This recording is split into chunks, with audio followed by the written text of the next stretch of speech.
एक बार की बात है, बीरबल दरबार में मौजूद नहीं थे। इसी बात का फायदा उठाकर कुछ मंत्रीगण बीरबल के खिलाफ महाराज अकबर के कान भरने लगे। उनमें से एक कहने लगा, महाराज, आप केवल बीरबल को ही हर जिम्मेदारी देते हैं और हर काम में उन्हीं की सलाह ली जाती है। इसका मतलब यह है कि आप हमें अयोग्य समझते हैं, मगर ऐसा नहीं है। हम भी बीरबल जितना ही योग्य हैं। महाराज को बीरबल बहुत प्रिय थे। वह उनके खिलाफ कुछ नहीं सुन सकते थे, लेकिन उन्होंने मंत्रीगण को निराश न करने के लिए एक समाधान निकाला। उन्होंने उनसे कहा, मैं तुम सभी से एक प्रश्न का जवाब चाहता हूँ, मगर ध्यान रहे कि अगर तुम लोग इसका जवाब न दे पाए तो तुम सबको फांसी की सजा दी जाएगी। दरबारियों ने झिझक कर महाराज से कहा, ठीक है महाराज, हमें आपकी यह शर्त मंजूर है, लेकिन पहले आप प्रश्न तो पूछिए। महाराज ने कहा, दुनिया की सबसे बड़ी चीज क्या है? यह सवाल सुनकर सभी मंत्रीगण एक दूसरे का मुंह ताकने लगे। महाराज ने उनकी ये स्थिति देखकर कहा, याद रहे कि यह प्रश्न का उत्तर सटीक होना चाहिए। मुझे कोई भी अटपटा सा जवाब नहीं चाहिए। इस पर मंत्रीगण ने राजा से इस प्रश्न का उत्तर देने के लिए कुछ दिनों की मोहलत मांगी। राजा भी इस बात के लिए तैयार हो गए। महल से बाहर निकलकर सभी मंत्रीगण इस प्रश्न का उत्तर ढूंढने लगे। पहले ने कहा कि दुनिया की सबसे बड़ी चीज भगवान है, तो दूसरा कहने लगा कि दुनिया की सबसे बड़ी चीज भूख है। तीसरे ने दोनों के जवाब को नकार दिया और कहा कि भगवान कोई चीज नहीं है और भूख को भी बर्दाश्त किया जा सकता है। इसीलिए राजा के प्रश्न का उत्तर इन दोनों में से कोई नहीं है। धीरे धीरे समय बीतता गया और मोहलत में लिए गए सभी दिन भी गुजर गए। फिर भी राजा द्वारा पूछे गए प्रश्न का जवाब न मिलने पर सभी मंत्रीगणों को अपनी जान की फिक्र सताने लगी। कोई अन्य उपाय न मिलने पर वे सभी बीरबल के पास पहुँचे और उन्हें अपनी पूरी कहानी सुनाई। बीरबल पहले से ही इस बात से परिचित थे। उन्होंने उनसे कहा, मैं तुम्हारी जान बचा सकता हूँ, लेकिन तुम्हें वही करना होगा जैसा मैं कहूँ। सभी बीरबल की बात पर राजी हो गए। अगले दिन बीरबल ने पालकी का इंतजाम करवाया। उन्होंने 2 मंत्रीगणों को पालकी उठाने का काम दिया, तीसरे से अपना हुक्का पकड़वाया और चौथे से अपने जूते उठवाए। वे स्वयं पालकी में बैठ गए। फिर उन सभी को राजा के महल की ओर चलने का इशारा दिया। जब सभी बीरबल को लेकर दरबार में पहुँचे तो महाराज इस मंजर को देखकर हैरान थे। इससे पहले कि वो बीरबल से कुछ पूछते, बीरबल खुद ही राजा से बोले, महाराज, दुनिया की सबसे बड़ी चीज गरज होती है।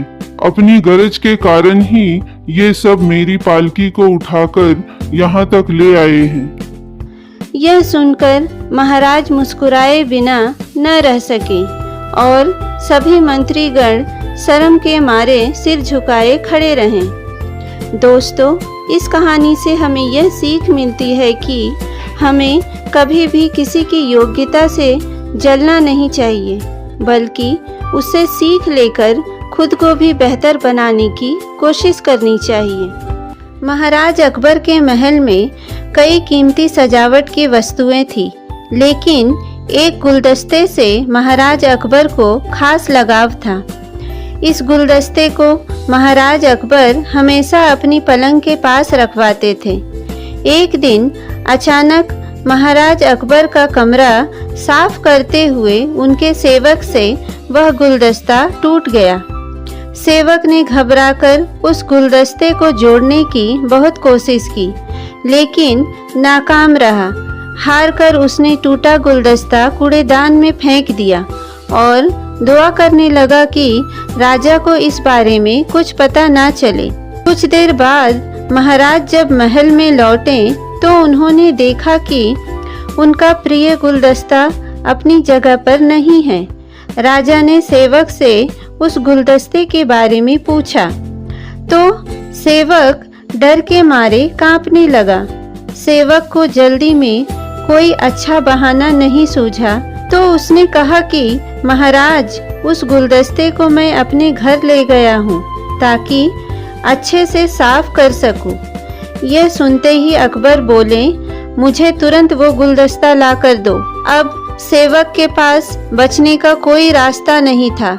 सेवक ने महाराज अकबर को सच बात बता दिया कि गुलदस्ता टूट चुका है। यह सुनकर राजा आग बबूला हो गए। क्रोध में राजा ने उस सेवक को फांसी की सजा सुना दी। राजा ने कहा, झूठ मैं बर्दाश्त नहीं कर सकता। जब गुलदस्ता टूट ही गया था तो झूठ बोलने की क्या जरूरत थी। अगले दिन इस घटना के बारे में जब सभा में जिक्र हुआ तो बीरबल ने इस बात का विरोध किया। बीरबल बोले कि झूठ हर व्यक्ति कभी न कभी बोलता ही है। किसी के झूठ बोलने से अगर कुछ बुरा या गलत नहीं होता तो झूठ बोलना गलत नहीं है। बीरबल के मुंह से ऐसे शब्द सुनकर अकबर उसी समय बीरबल पर भड़क गए। उन्होंने सभा में लोगों से पूछा कि कोई ऐसा यहाँ है जिसने झूठ बोला है। सबने राजा को कहा कि नहीं, वो झूठ नहीं बोलते। यह बात सुनते ही राजा ने बीरबल को राज्य से निकाल दिया। राज दरबार से निकलने के बाद बीरबल ने ठान ली कि वो इस बात को साबित करके रहेंगे कि हर व्यक्ति अपने जीवन में कभी न कभी झूठ बोलता है। बीरबल के दिमाग में एक तरकीब आई, जिसके बाद बीरबल सीधा सोनार के पास गए। उन्होंने जौहरी से सोने की गेहूं जैसे दिखने वाले बाली बनवाई और उसे लेकर महाराज अकबर की सभा में पहुंच गए। अकबर ने जैसे ही बीरबल को सभा में देखा तो पूछा कि अब तुम यहाँ क्यों आए हो।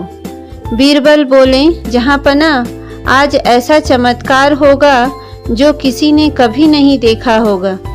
बस आपको मेरी पूरी बात सुननी होगी। राजा अकबर और सभी सभापतियों की जिज्ञासा बढ़ गई और राजा ने बीरबल को अपनी बात कहने की अनुमति दे दी। बीरबल बोले, आज मुझे रास्ते में एक सिद्ध पुरुष के दर्शन हुए। उन्होंने मुझे यह सोने से बनी गेहूं की बाली दी है और कहा कि इसे जिस भी खेत में लगाओगे वहां सोने की फसल उगेगी। अब इसे लगाने के लिए मुझे आपके राज्य में थोड़ी सी जमीन चाहिए। राजा ने कहा, यह तो बहुत अच्छी बात है, चलो हम तुम्हें जमीन दिला देते हैं। अब बीरबल कहने लगे कि मैं चाहता हूँ कि पूरा राज दरबार यह चमत्कार देखे। बीरबल की बात मानते हुए पूरा राज दरबार खेत की ओर चल पड़ा। खेत में पहुंचकर बीरबल ने कहा कि इस सोने से बनी गेहूं की बाली से फसल तभी उगेगी जब इसे ऐसा व्यक्ति लगाए जिसने जीवन में कभी झूठ न बोला हो। बीरबल की बात सुनकर सभी राज दरबारी खामोश हो गए और कोई भी गेहूं की बाली लगाने के लिए तैयार नहीं हुआ। राजा अकबर बोले, क्या राज दरबार में कोई ऐसा व्यक्ति नहीं है जिसने अपने जीवन में कभी झूठ न बोला हो? सभी खामोश थे। बीरबल बोले, जहाँपना, अब आप ही इस बाली को खेत में रोप दीजिए। बीरबल की बात सुनकर महाराज का सिर झुक गया। उन्होंने कहा, बचपन में मैंने भी कई झूठ बोले हैं, तो मैं इसे कैसे लगा सकता हूँ।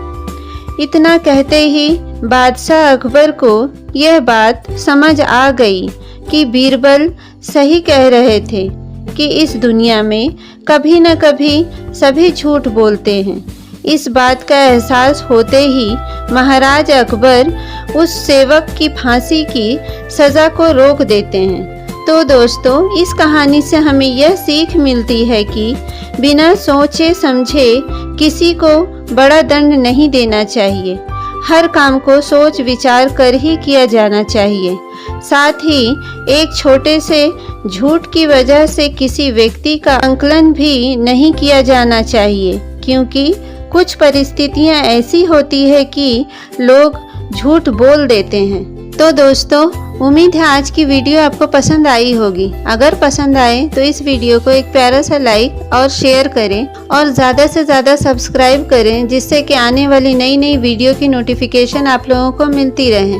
तो मेरे इस चैनल पर बने रहिए। धन्यवाद।